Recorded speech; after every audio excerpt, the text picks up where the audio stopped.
Sa video natin ngayon mga maestro ay pag-usapan naman natin itong RPMS pa rin. Ito may patungkol sa ating RPMS ngayong parating na school year 2024-2025. Ayan. So mayroon pong binabang DepEd Memorandum. Ayan. Memorandum DMOSEC 2024-01. Ito po ay galing mismo sa ating bagong talagang DepEd Secretary Sunny M. Angara. Ito po ay paglilinaw tungkol doon sa Executive Order Number 61 Series 2024 na pinirmahan po ni Pangulong Marcos noong nakaraang June. So ito na po yung kasagutan sa ating matagal nang tinatanong sa DepEd patungkol nga dito sa Executive Order Number 61. Ayan, so ibinaba po ito July 22, 2024. So ngayong araw po mismo, ito yung kauna-unahang DepEd Memorandum sa ilalim po ni Secretary Sunny Angara. Ayan, so nakalagay dyan, attention, performance management teams in all governance levels.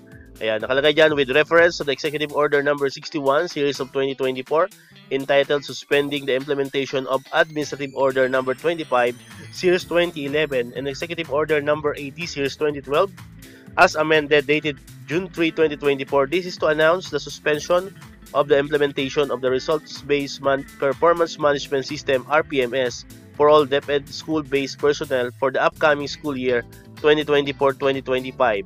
All activities related to RPMS at the school level, including performance planning and commitment, monitoring, assessment, and evaluation of the school and individual personnel, for example, school heads, teachers, and non-teaching personnel at the school level, shall be suspended until further notice. So yan po yung medyo magandang balita at least nalinawan na tayo. Pero ito po ay para sa school year 2024-2025. Ano po? Ito yung parating na school year natin. Okay?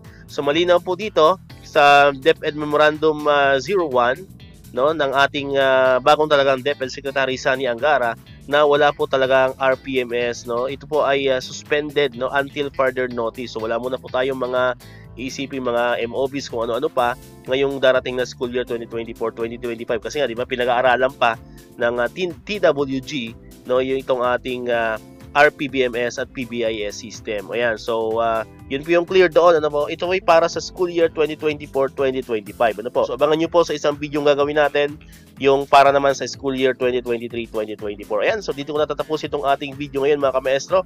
Kung bago ka pa lang sa channel natin, click mo na yung subscribe button dyan para ikaw yung unang makapanood ng mga videos na ina-upload natin. Katulad dito, yung mga updates about sa DepEd. And syempre, click mo na rin ang notification bell button para manonotify ka, updated ka pag may mga bago tayong uploaded na videos. So muli, maraming salamat sa inyong panonood at pakikinig. Once again, El Maestro, see you on my next vlog. Bye-bye!